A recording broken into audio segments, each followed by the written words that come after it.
Janet Redmond, welcome to my podcast. Thank you, Dom. Do you like Dom or Dominic? Dom's good. Dom's good. Dom.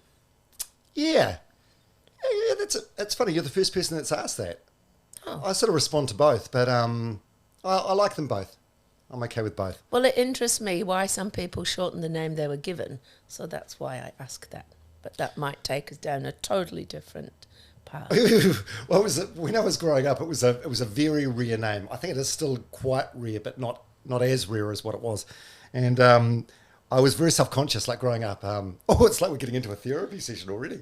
Like school teachers at the start of the year, or when you're waiting in a doctor's clinic or whatever, they'd come out and they'd call Dominique, which is the girl's version of the name. Yeah. And for some reason that it really made me feel uncomfortable when I was little. I bet. But well, anyway. It's a subtle difference, Dominique.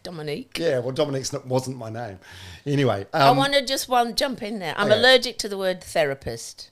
Okay. I used to be a therapist, psychotherapist, registered. And the reason I stepped away from that probably will come out in this conversation. I call myself a possibility manager now. Yeah, and that was the first thing I was going to ask you. What does that mean? So a possibility manager for me is about supporting people to change the way they think. So to change their thoughtware. Because if we don't change the thoughtware, we can't change the context of what it is we want that's different. And so possibility management is quite a huge worldwide, what do I call it, culture now, with an amazing guy I met in San Francisco 2007, Clinton Callahan. Yeah, and you're very qualified. Like you've been, you're a trained primary school teacher, you're a trained psychotherapist, you've done a lot of specialist work with trauma. Yes. And this is you now, possibility manager, traveling around the country in a camper van you call your flying walker. Flying walker or feelings walker. It's the place people can come and look at why they stopped feeling and feel. Because for me, feelings have a huge information and energy that can be used for either reinforcing old traumas or for creating the kind of communication and world I want to live in. And that's what motivates me to hold spaces that I hold. Yeah, now you are here today, or you came on my radar because just last weekend on Neon, which is a streaming platform, I watched Stylebender, the Israel Adesanya documentary, which was released in late 2023, and it's just available now on the Neon streaming platform. And my God, well, it's Israel's movie, but you stole the show for me, as did his coach Eugene. But Stylebender, the documentary, it starts with you, this beautiful shot of your flying walker up on a hillside, and then it goes inside, and then you feature throughout the documentary having, well, not therapy sessions, I was going to call it therapy sessions. What do you call it? Well, feel to heal spaces. Okay. Feel to heal. Yeah, and this movie for me was an unexpected surprise. I'd say it's one of the best sports documentaries I've ever seen. I was surprisingly emotional in it, cried several times, as in tears streaming down my cheeks, crying. At which point, Tom? Well, I mean, one that springs to mind is, and I wanted to get into this later in what you were doing, one where you're doing a therapy session with Israel, and he's being held down by three guys, trying to get some trauma out of his gut, and then he's just like in a ball of tears on the ground, and it was I don't know, it was a hard watch. Yeah, that's called a rage hold. So it's the way of being able to express old emotions in a really safe way. When I'd been to Issy's place before, we did a group with about 7 of his mates. And the first time he did the rage hold, I had to sit on one of the 4 guys who were holding him down. There was so much old energy in there. So he's quite strong. Very strong. Yeah. Okay, so how did this come about? How did you like a pensioner?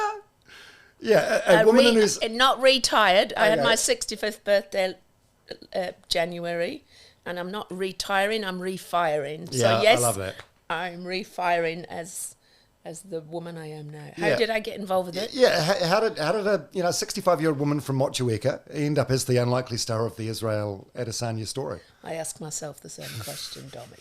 Because really, you pick the most unlikely person on the planet for that role, and it's like, pick me, not into sports.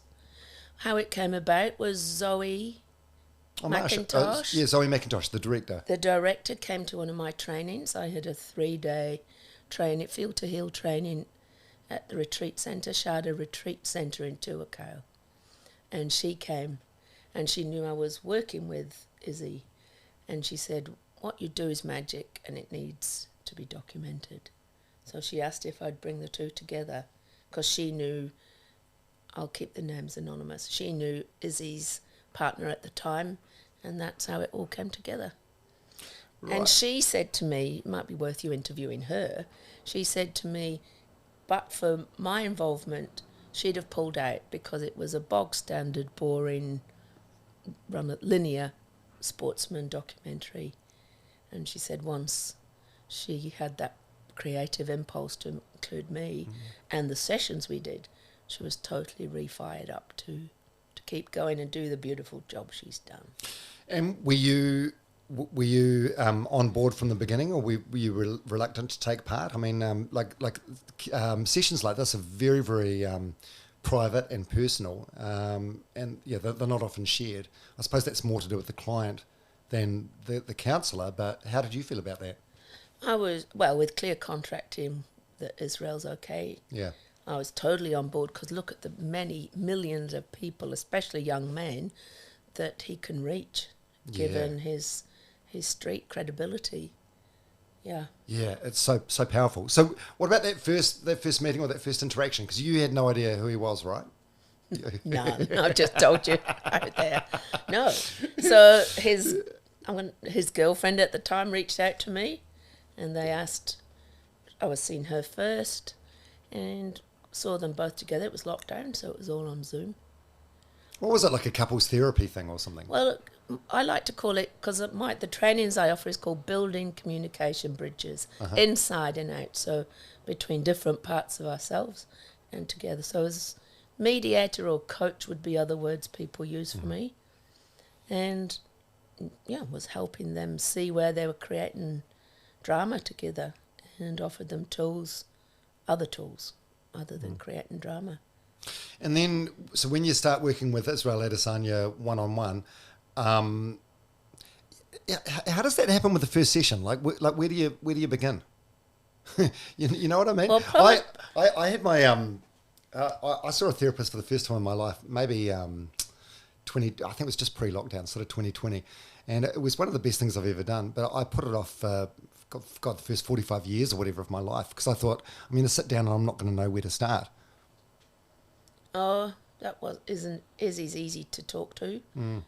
He opened up very openly. But some other people who've much more quieter in their personality, I start where they are. I think that is one of my skills, being able to meet people where they're at with no judgment and ask them why are they reaching out to someone like me? And then we start there. And how long was it before he broke down and cried? Was that the first session, or does that take a while? Are you sort of chipping away for a bit?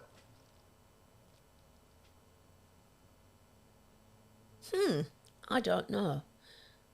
And because that's not the part I have a yes to reveal, I want to focus on the parts in the movie which he is okay about, people knowing about. So. Okay, yeah, fair enough. Cool. That's a good answer. I really respect that.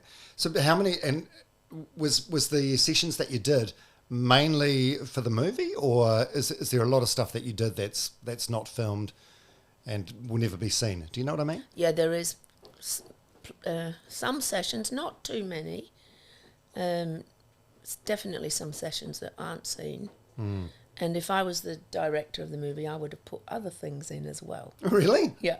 And one of my team, who's one of the what do I call them, space holder trainees for the trainings I offer, Briar. She wants to get all the documentary stuff that wasn't screened from, what's the company called? Fluoro Black, and used that to make another documentary. Yeah, and how did you feel personally,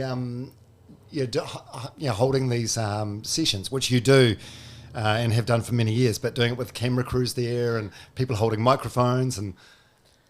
Totally, a bit like this here now. Totally, my attention's with you. Fraser said at the end that I should be an actor. And I did this, frowned and thought, be an actor? Why would I need to be an actor when this is the real thing? Yeah. So no, it didn't affect me at all. I mean, my camper's only small, and there's a huge big camera over there, but totally it was, I think you can see that in the movie. My focus and presence was totally with him. Yeah, and so you have a few sessions, and then are you still in contact now, or is it sort of like I invited him to my 65th birthday, but he's not in the country. But in terms of sessions, no, not at the moment. Yeah. Well, is he sort of fixed now, or No, he's not no longer fixed. No, is anyone ever fixed, or is it you have 8 sessions or 6 sessions and then? Well, I'll tell you what, if get into a primary relationship and test it. That's what I say. Test the work. Right. Because although I was seen as a trauma specialist, I changed the word to UNCLES. It's an acronym. Unprocessed, neglected key life events. And so I say we have UNCLES that need processing, because what was unprocessed needs processing. And what was neglected needs our attention.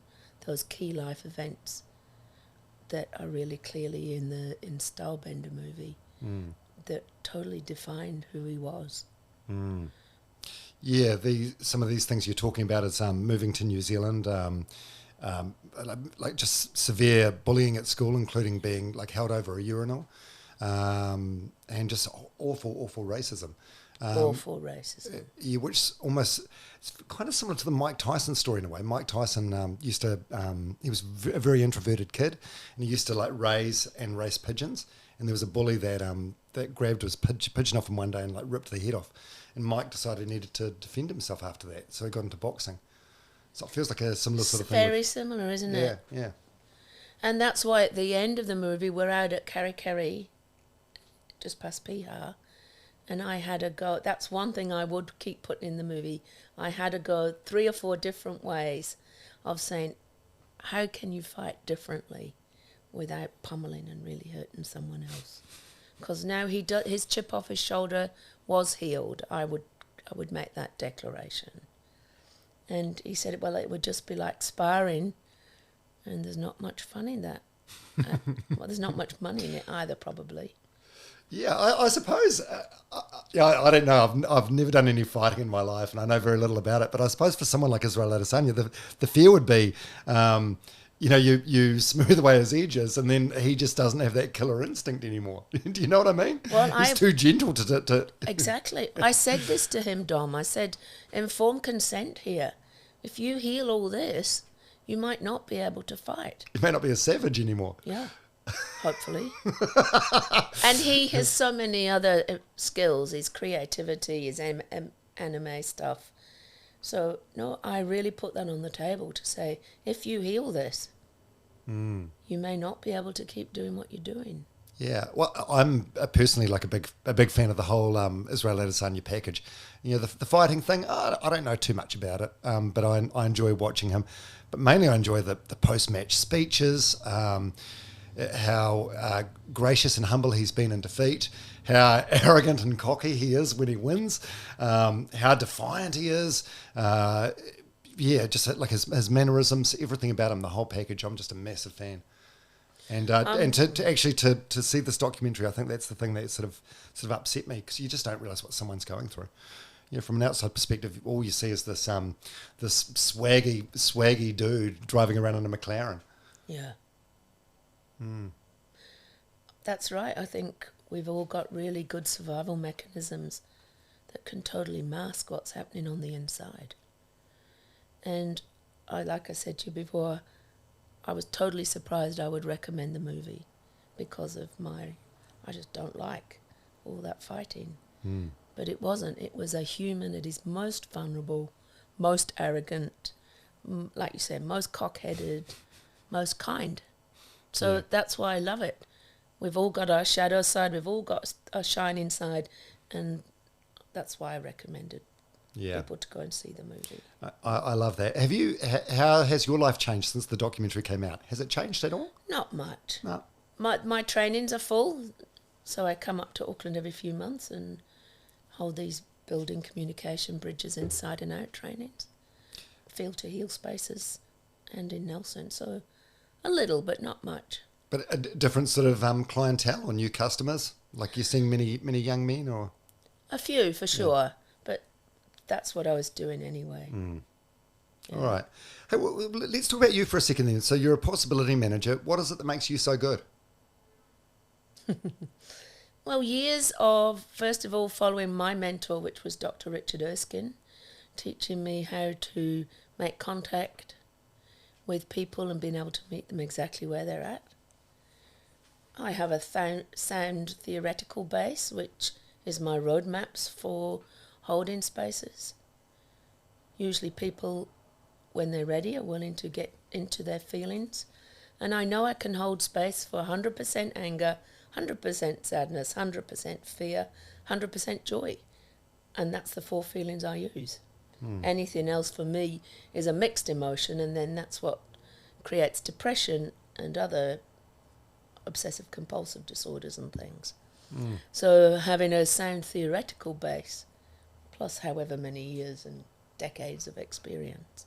And my passion for people to live their potential, Dom.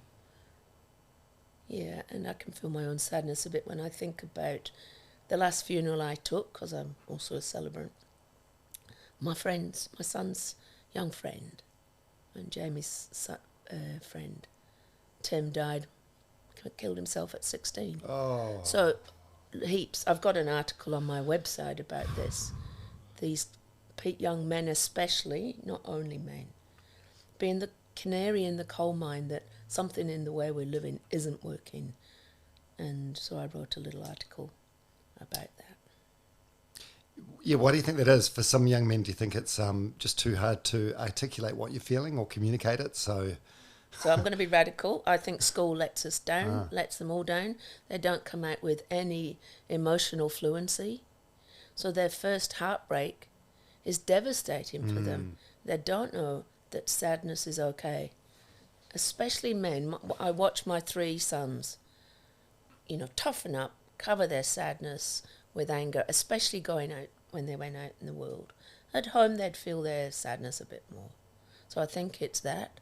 I don't think we have initiation processes that prepare young people for what's needed in terms of increasing their level of responsibility in the world. We keep them as teenagers, not inviting them to clean up the messes they're making.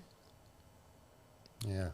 So what about you? So you're born in the UK? Born in Burnley in Lancashire. Yeah. How did you end up in NZ?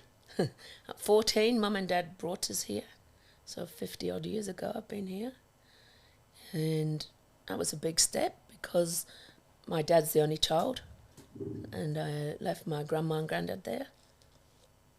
And they were really close to me. They eventually came out to New Zealand in 82 to live, 76 to visit, 82 to live.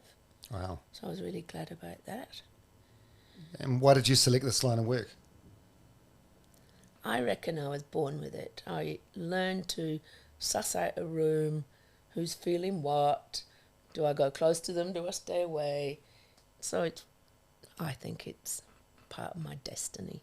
Yeah, you do have like a really, like warm and inviting presence where you do feel really immediately comfortable around you. Like when you walked in before, my partner was here and Jackson, the cameraman, and even my dog gravitated towards you. Like you just have this, I don't know. And I don't know if you, I mean, I've only met you today, so I don't know if it's always been like that or if it's just like almost a grandmotherly sort of vibe that you have. No, I come from Lancashire. All of us can talk to anybody. My German friend did a little bit of an audio podcast saying, how can you talk to just anyone? Yeah. And I turned it round on him and said, Gabrielle, how come you don't? Like, it's so foreign to me. Why would I walk past a human I can interact with? Yeah. So this is my, yeah, I think people do feel relaxed around me easily. And so you trained as a psychotherapist. What does that mean exactly? And what did you do? I trained first as a counsellor in the old Carrington before Unitec. The old psychiatric hospital. Yeah, after it was not the psychiatric hospital, it was called Carrington Tech in 1992. Okay. And then it became Unitec.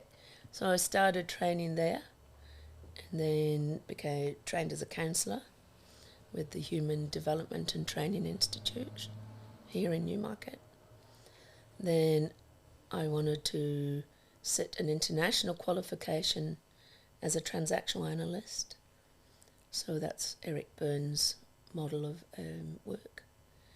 And then eventually over the decades I went up to as high as you can get actually as an internationally recognised, I have to remember the names, it's in the graveyard, training and supervising transactional analyst, which is where I met Clinton Callahan at the TA conference. Right. That sounds like an exhausting line of work. You know what I mean, in terms of the weight of problems that you're dealing with, and I don't know, it just feels like you'd finish each day carrying quite a burden. No. No? My sister's in the accountancy world. That would be a burden. Yes, so no. And I have energetic tools that I use that, not taking it on, for sure. No, I can't think of, especially when I run a training, which is when I think I'm really on fire. I can't think of anything I'd rather do.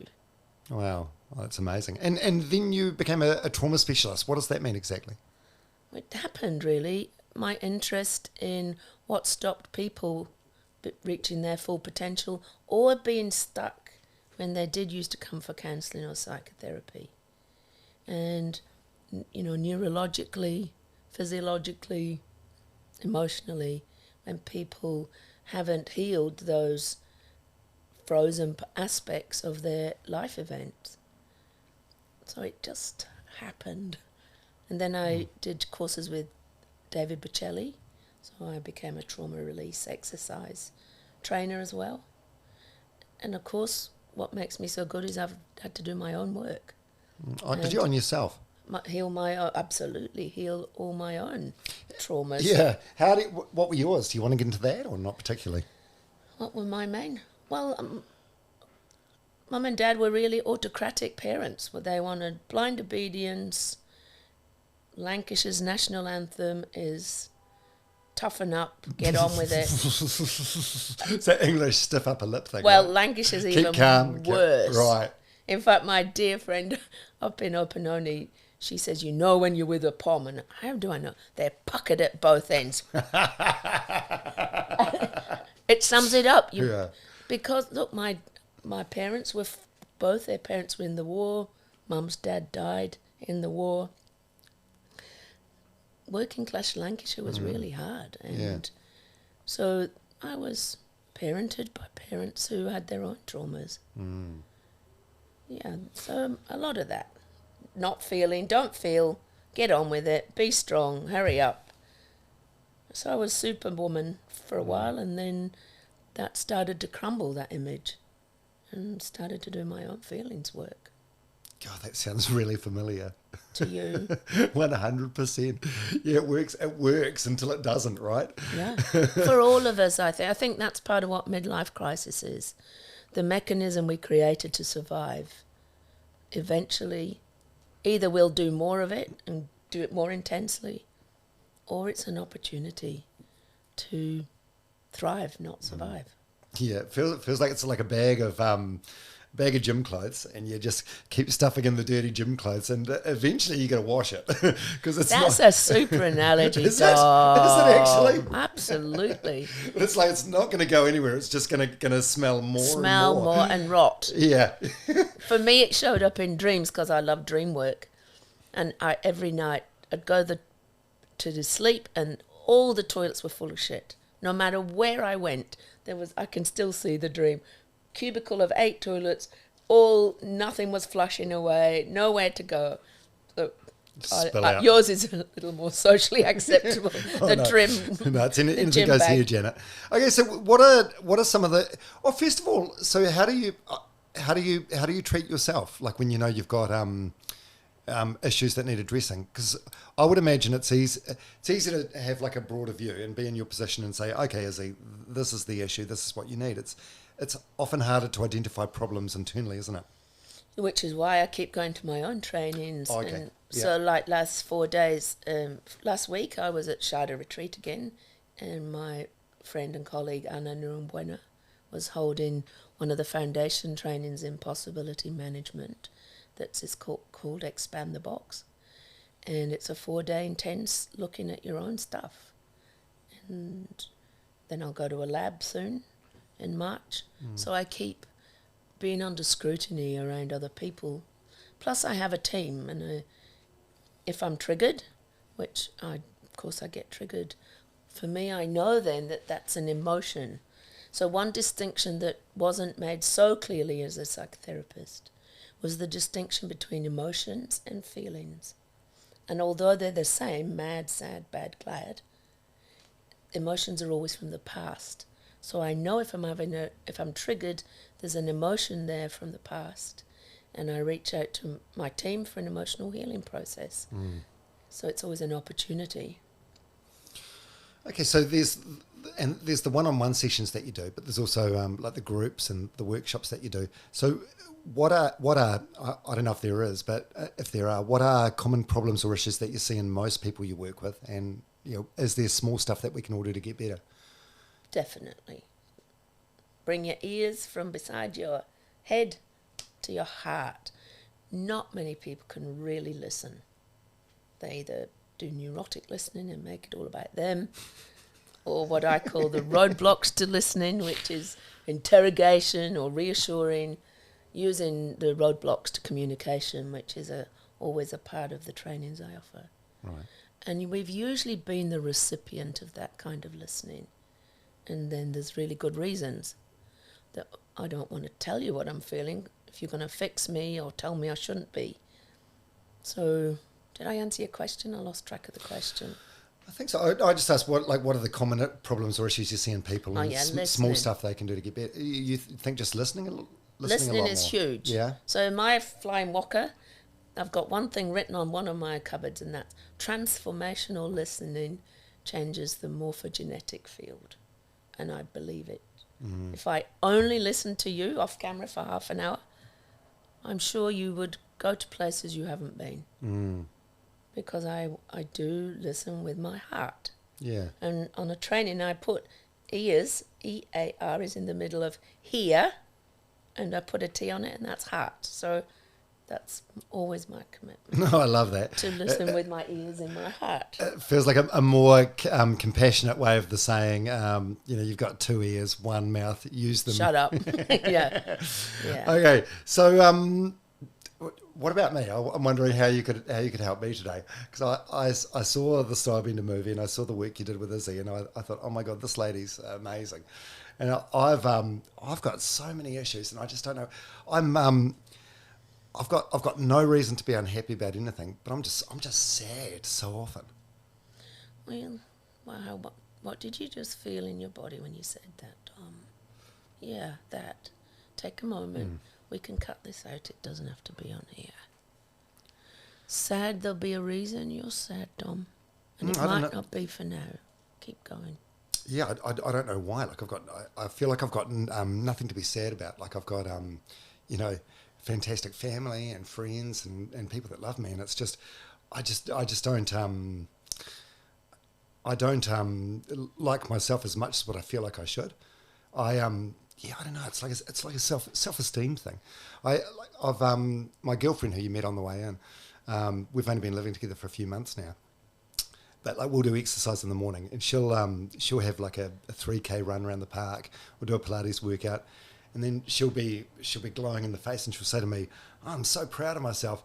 And for me to get to the point where I feel proud of myself, I need to be doing something extreme.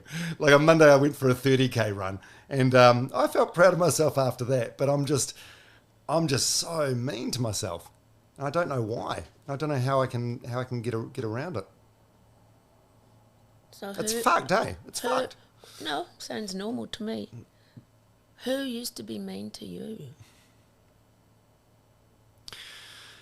Well, no one really. I mean, not that I can think of. I mean, when you go to school's a rough time for everyone, right? To a degree. Well, that alone, yes. How was it rough for you, Dom? Well, I don't know. You just, I look back and I think, you desperately want to fit in. You always want to fit in, and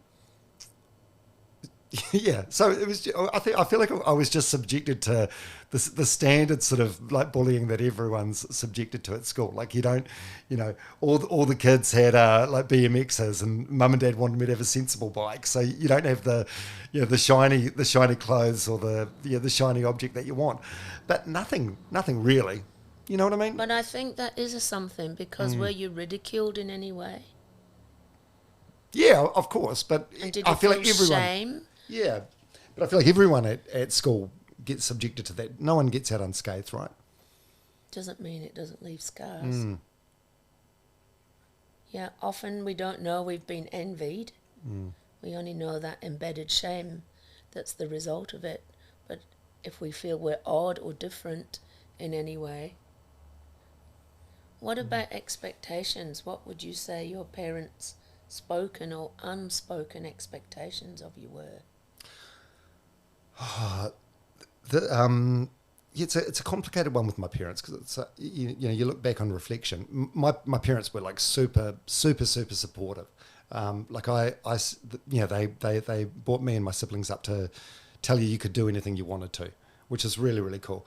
And we were growing up in a place called Palmerston North.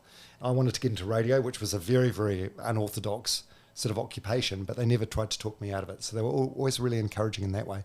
But it was on the flip side of that, it was quite a tense household growing up. Like mum and dad should have broken up 20 years before they did. You get out and you form your own adult relationships, and you realize, oh, that wasn't normal. Yeah. Like it's a very. We always lived in quite small houses. It was like 6 people in a 3-bedroom house, which is fine. It was just sort of middle class New Zealand in the 1980s. But you realise there's a lot of tension around, with dad's drinking and mum and dad, and didn't like each other and stuff like that. So then, but for me and my siblings, incredibly supportive. however, what you're talking about affects kids enormously. If you have to live with that amount of conflict, you can't relax. Yeah. Yeah, and then there was another thing in the Stylebender movie that sort of resonated with me, with Issy talking about his own family. We were, it was a very, and yours actually, it was a very strict household. So it felt like I was getting the belt all the fucking time. And my younger brother, who was like a bit of a savage, he didn't mind. Like he'd be over the bed, he'd look back at dad and say, "You don't scare me." But me, I was a scared little boy. No wonder, Dom. Where in the hierarchy of siblings are you? I'm second to oldest. So it's, older sister, me, younger brother, and then younger sister. Yeah. I mean, that I would encourage us to look at you with someone else at some stage, because neurologically, you wouldn't have been able to relax. So that's what I'm talking about, this unprocessed experience that you have to survive. But surviving isn't thriving. How did your dad's drinking affect you? Because it's usually unpredictable, Dom, to be around someone who uses alcohol. I look back now, it was, dad drank a lot, but it was more the tension that was created with him and mum when he was drinking. So they'd sort of be arguing, but it was never, there was never any sort of, physical violence or anything. I think there's verbal aggression between mum and dad. And tension kids pick up. Yeah, the tension, a lot of tension. How do you, if you think about that younger you, what would you say to him so that you show him you had some idea of what it might have been like? Yeah, that one. Let your chin keep quivering, Dom. You can feel what you're feeling. Well, Just let the emotions be here first. Go. I'd want to tell him it's going to be all right, but it's like... It wasn't all right, was it? No, and it's still not. Thank you for feeling this. No, and nothing about that was all right in order for him to relax neurologically. And who noticed the effect of this tension when Dad was drinking? Who noticed the effect on you, Dom? I don't know if anyone did. Wow. I don't know. We just sort of cracked on with things. I don't know. But how lonely that no one noticed the impact on you. Yeah, I suppose it's just how it was at the time. I mean, yeah, my parents did... I know they did the best they could with the resources they had at the time and the information they had at the time. And it was a very strict religious upbringing as well. And so it's how all my cousins were raised. And my mum's family, it's a very big family. And so all my cousins, it was all the same way. Everyone was getting disciplined all the time. And you know, I look back now, and I just don't. Yeah, much like Israel, it just didn't sort of work for me, or didn't agree with me, and I've probably still got a bit of a chip on my shoulder about that. Yeah, it's just weird. You know, I like I think I'm quite a nice person, but I treat everyone better than what I treat myself, and I think part of that is because I'm a good person, but I think part of it is maybe like an issue that I've just got this people pleasing trait, or this this need to be liked or something like that. Yeah, so natural given the environment you're talking about. Because while you could please them and keep them happy, how did that work for you? Yeah, I don't know. I don't know. I think, like you were saying before, you know, it worked. It works for a time, and until it doesn't. Yeah. Well, if you're brave enough, come on 9th and 10th of March to building communication bridges inside and out. Okay. Because it's building bridges with that younger you that didn't have the attention put on how scary that was. Mm-hmm. So how does that work? So with a group session like that, how does that work? It's very, very, like, how many people are there? Like, it's very confronting thinking you're going to break down in front of a group of strangers. Do you know what I mean? Oh, that's most people's fear. And some people have done it many, many times, and they sit and watch the first time. Check out how I'm working. I've got a team. James Andrews is we're co-facilitators together, co-space holders, and then an amazing team of upcoming space holders. So we talk about fears of feeling in front of other people. And people who've done it before are already ready to talk about the feelings or the emotions that are locked. And we look at the driver behaviours, the pleasing others is one of those driver behaviours that we engage to keep this other vulnerable part out of awareness. So for Issy, definitely be strong.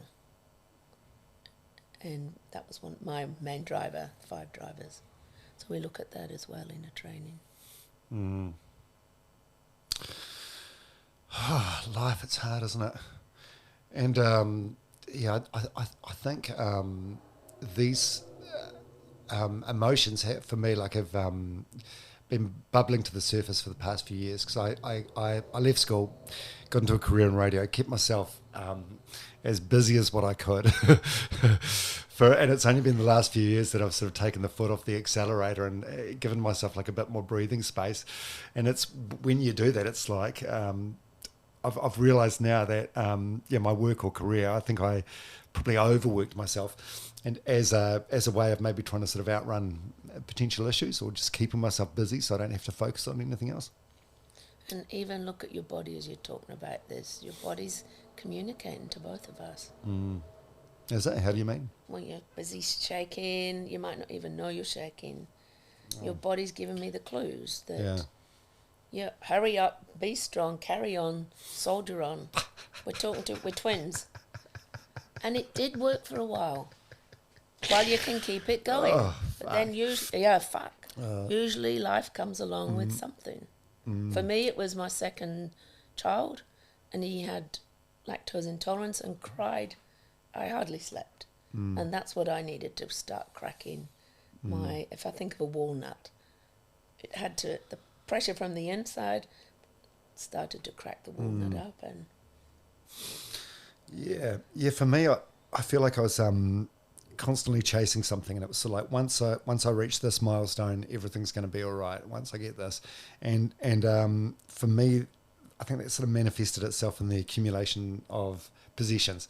So I got a really nice house, and it wasn't until I accumulated everything I want, including a wonderful swimming pool and a spa pool and a library room, like a house that was, I suppose, a house that's nicer than any house I ever grew up in. It's when you accumulate that, you sort of realise, the actual dopamine hit or whatever was the thought of getting something, and then when you actually get it, it's like, is that all? And then you're chasing the next thing. So a few years ago, I downsized. So I'm in my apartment now, so it's still quite cluttered, but it's closer to minimalism than what I was. But it's a really scary thought when you're chasing something your whole life, and you think these things are going to bring you happiness, and then you get to fucking your late 40s or 50, and you realise, oh shit, nah. Can't outrun empty. Yeah, can't outrun, exactly. And then you're faced with these feelings and emotions. Yeah, and it's just been the last couple of years you realise I can't go on like this. Like I'm fit and healthy, so all going well, I'm going to have another good 30 years ahead of me, and I just can't spend another 30 years, feeling like this. It's just not fair. It's hard. I'm really touched by your vulnerability right now. Really? Totally. Such, again, like Issy, such a visible frontline person, and you're willing to shake with some fear in your chin in front of me. You've not met me before. Totally inspiring. And then to be a role model for other young men who also don't know how to be with their feelings. Yeah, well, I mean, I've been trying to be more open and vulnerable over the last few years, because I realise it's an important thing. Like I genuinely always thought it was like a weakness, and it's only the last few years that I've realised that it's, the ability to cry and the ability to communicate this stuff is actually like the complete opposite, the polar opposite of a weakness. But it's hard. It's not easy for me. But then another thing, like I'll find it easier to sit here with you, who's a relative stranger, in front of these microphones than what I will having these conversations with people who I love and who love me. That's fucked up, right? That makes total sense to me. Does it? Well, you might not ever see me again, so the risk is much lower. Right.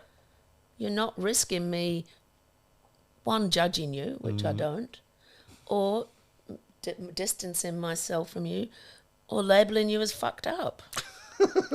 You don't need to do that. I'll do that first. Well, I'll see that. I'll see that.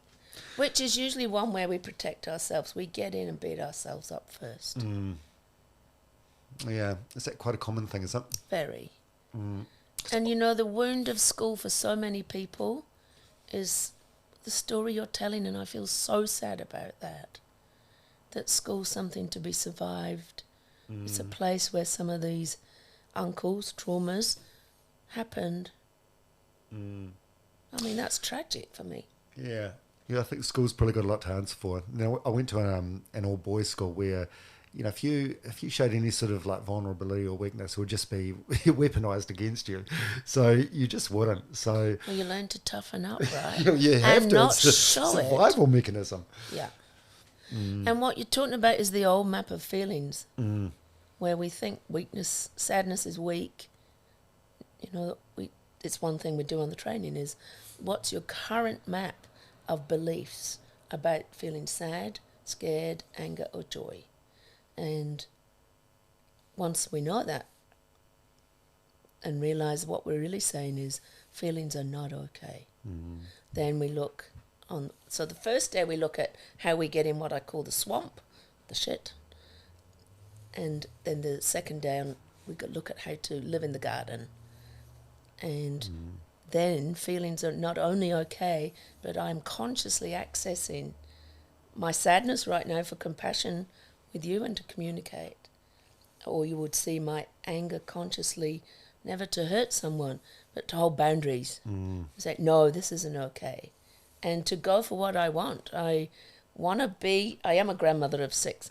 I want to be this elder, or what Rob Makaraka calls Fire Janet, to be the person in the world that many people need. And to leave the world a better place when this physical body's buried in the ground. Which hopefully won't be for a long time yet. Yeah, I hope not too. Yeah. So, yeah, every day, every conversation, I want to create the culture I want to live in, which is your feelings are totally welcome in my space, Dom. And I suspect if you did come, it's you'd been able to reconnect with that frightened Dom that no one ever witnessed. Because we need protection when we're scared. And you didn't have it.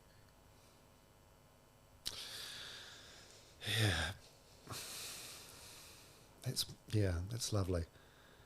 Immediately I sit here thinking, if this podcast goes out, how will my parents receive it?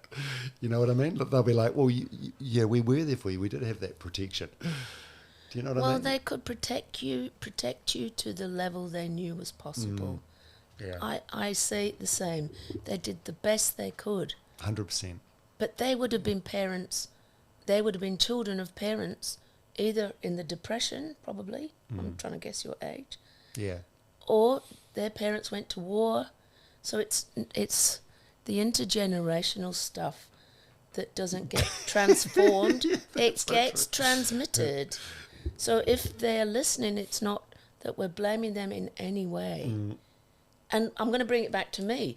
As a parent, I've definitely created scars for my 4 children, even with the best of intentions. And I'm mindful of that, and I've grieved that. I did not have the tools because I was doing my own work to be the kind of grandma I am now, because I've got those much more skills. So anything you would want to say if your mum and dad listen to this? What would you want to say? Look, I know I love you guys, and I know you did the absolute best you could with the information you had at the time. But they noted that as well. We're not an overly verbal family, but I'm going overseas with my mum in a few months. We're running a marathon together. My dad lives in Wellington. We're not overly close, but we catch up by text, every month or every couple of months. But yeah, watching the Stylebender movie, that made me feel like guilt about my relationship with my own parents. Not that I should buy them a Bentley, because first of all, I don't have the means, but secondly, the main thing, material stuff aside, like the Bentley that he bought his parents aside, like seeing the way he greets his parents, and even though he's still fucked off about the discipline and the stuff from growing up, how he manages to hug them and embrace them. I just don't feel like I have that with my family. I feel like I've got an aloofness or something, an inability to sort of connect. Well, thinking anybody that uses excessive amount of alcohol is doing it to numb, to keep their numbness bar high. Your dad will have a good reason. Yeah. He used that anaesthetic. Others use anaesthetic of working hard so they don't feel. So for me, it had to go this way so that we could start writing different chapters. Yeah, I'm going to see you in my own time.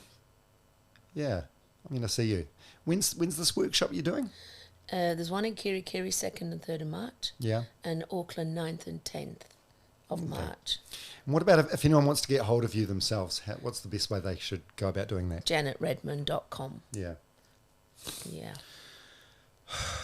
Just take a minute now. You've actually opened up probably more than you realise. What's your experience of yourself inside?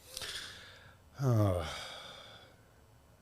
I don't know. Breathe that all the way out. You hold your breath. as one way of, this is one way we numb, Dom. Yeah. Not doing anything wrong, but this is the survival mechanism you created literally to survive. Good idea. I'm getting dry a talking. big gulp of water. I don't know. I suppose I feel like, I don't know, a little bit of like guilt or shame now or something. I don't know. It's a weird relationship I have with myself. Like the way I speak to myself sometimes, Janet. It's like I do have certain boundaries, and it's like the way I speak to myself, I wouldn't accept it from anyone else. You know, family member or otherwise. I'll be like, well, you know, you can fuck right off. Yet it's okay for me.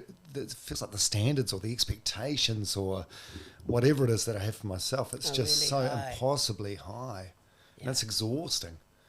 Oh, it is impossible. You wouldn't achieve them. I look at it this way. I used some of my money when I sold my house to start a family business called Drain King. I have to say it slowly because people think I'm saying drinking. Drain King. And so all my three sons and my grandson are in the external drain business. And I keep seeing, emotionally, I do the same work psychologically. Go in and clear the drains out. But first on top of the manhole, Dom, is this energy, gremlin, I don't know what you would call it, that is much more vicious to ourselves. But it's a guardian. I don't see it as something bad at all. But we created a somebody that guards what might look like the shit, literally, in external drains, but is actually the gems and treasures that Carl Jung talked about. The unconscious is 90% gold. So I suspect the person you've got guiding what might look like your shit, your gems, is the part we've to come in contact with first. Because I know its motivation will have good intention, its strategy's outdated. What do you reckon about that theory? I'm going to have to go back and listen to this later today, maybe even 2 or 3 times, just to take it all in. It's a big sigh. What are you feeling as you have that huge sigh, Tom? Well, after you're breaking down in front of you, I feel I feel like a certain level of exhaustion now. I know that when we finish the session, it'll be, you know, that feeling when you go and see a movie during the daytime and then you walk back out into the daylight afterwards, and it's quite an overwhelming sort of like a sensory overload. Yeah, it's going to feel like that. Well, you've invited me to help you feel this stuff, and that is part of my skill set. Yeah. Yeah, you got me easy, didn't you? It was a first round knockout. No. Actually, I said to James, will you come with me? And he was willing to. And then I said, no, I don't want you to come because I'm hoping Dom will get into his feelings. So. Well, be careful what you wish for, Janet. Who was the one that invited me? I didn't reach out to you. Yeah. No, you knew. It's somehow you know that I have the skills or the presence to meet you where you're at, so you're not so hard on yourself, Dom. Is that quite a common thing? Totally. Is it? Totally. Can't tell you how that makes me feel happy to hear it's a common thing, because it can just feel very alone and isolated sometimes. People think you're the only one going through it. Yeah. Well, that's good. Hopefully this helps some other people as well. And hopefully some people reach out to you if they feel in a, not even the same position as me, but just if they're going through some stuff that they think you could help with. Because, after watching you in the Stylebender thing, it's you're very talented. You do have a very particular skill set. Thank you. Yeah. And not only me, any possibility manager in New Zealand, go on the Possibility Management New Zealand website. The Global PM website, there's 650 free websites there. Clinton Callahan and his partner and Chloe Destremo have huge podcasts, TV. They're willing to record it, all the spaces they hold. There's free things out there. You don't have to have money to be able to pay for pay for the services of someone. Yeah, full disclosure. Like if we were sitting down having this chat 5 years ago, it would have been a very different. Actually, we wouldn't have even been sitting down having this chat 5 years ago, because I would have heard the term possibility manager, and I would have been like, what a pile of woo bullshit. Is that fair? That's harsh, Totally isn't fair. it? No, totally fair. No, but then it gets to the point where you realise I'm not as happy as what I should be. I've got no reason to be upset, but nothing's making me happy, so I'm open to anything. And seeing someone like Israel Adesanya, seeking your services and getting real benefit from it, I think that's a real empowering thing. I'm so glad. Look, how vulnerable was he? Oh, and completely. showing the power, feel to heal. He showed it. Yeah. Yeah. And also, crying's a really good thing, isn't it? I went through years and years and years without it. I mean, I mentioned at the beginning of this chat, like I even cried a couple of times during the Stylebender documentary. I cry all the time now. I've got no issue with it. But I went through my 20s and 30s without crying at all. And myself and my former wife, like, we went through a lot of stuff. We went through like rounds and rounds of unsuccessful IVF treatment, and I don't remember like crying or processing any of that stuff at the time. You would have had a high numbness bar. I think it's that gym bag we're talking about. I was just Exactly. And I bet your wife at the time would have needed your emotional connection. Yeah.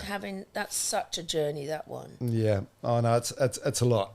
So there's also a lot of guilt and shame about that. Like I really felt like I let her down, and a lot of that was just like burying myself in my work. Just distraction. Work as an addiction in a way. Yeah. And like Gabor Mate says, never why the addiction, but why the pain. And harder with what you're saying, because you've made a way, you went for what you wanted, you got it, and then you go, wow, that didn't fill that empty hole inside. Yeah. But also you climb a mountain and then you realise, now I've just got to climb another mountain. Like you never reach the summit, do you? You never reach the point where, okay, once I get there, I'm going to be happy, and that's it. You sit down and relax. Not if you're running away from these parts you right. put underneath the manhole. And 5 years ago, I would have met your cocky, arrogant self, knowing there's a really scared part of you under there. Or else why would you protect it that way? You wouldn't scoff. We usually scoff at what we need most. Yeah. Or can. Yeah, that's interesting. So I would have been putting on an act of bravado, but you would have seen right through it. Yeah, I think so. That self-righteousness is the defence against the embedded shame that's deep underneath. And thankfully I've got a spade handle long enough to eventually reach most. Not all, but most. Yeah. Oh, you're great. What a great hour it's been. Janet Redmond, thank you. We were going backwards and forwards by email. I think I messaged you. I looked you up on Google. I Googled you and looked you up immediately after watching the Stylebender movie. We bounced backwards and forwards a couple of times. You wanted to know what the nature of the podcast was. I hope what we've done today has been sort of what I indicated in the email. Yes, totally. Yeah. And to make this message, hey, it's okay to feel. In fact, it's essential to feel. And then to find new initiation processes that invite us all to be more responsible and create the kind of relationships and communities where everyone can thrive, not just some successful people. That's what matters to me. Yeah. Oh, I think that's a good place to end this. Thank you, Dom. Janet thank you Redmond. I want. Wait a minute. No. You. Thank you for your vulnerability. Yeah. Because this will touch other people. You'll speak to that part of them that all your successful radio personality may not have. So thank you. Yeah, that could happen. Or someone will get the video of me ugly crying and turn it into a meme. Well, that speaks more about them, doesn't Yeah, it? that's true. And it would say more about their fears of feeling their feelings. Yeah. But they might. There's people have got shadows, as we all have. Yeah, I am actually getting better with that. Like years ago, that fear of people I don't know mocking me for something would hold me back from doing things, but it doesn't anymore. I actually don't give a fuck about that. Good. Make your own meme first, so that the power of vulnerability. Yeah. And have it next to a picture of Issy. Yeah. Crying. How good. I mean, how big were those tears, eh? After Foe died and he blocked up his sadness, did that dumb shit about rape. Oh, the rape tweet, yeah. And then that session at my sister's place where he said, Janet, I want to be able to access my sadness. But first we to do that rage hold. So, if you could have that picture of him crying next to a picture of you crying, you're starting a new men's culture, and it touches me deeply. Thank you, Dom. Oh, you're the best. Janet Redmond, Possibility Manager. Thank you so much for coming on the podcast today. I'm so pleased to hear that even though you are of pensioner age, you're not retiring. I'm a refiring. Good on you, because, New Zealand needs you. Lovely to meet you. Yeah, likewise. Thank you, Dom.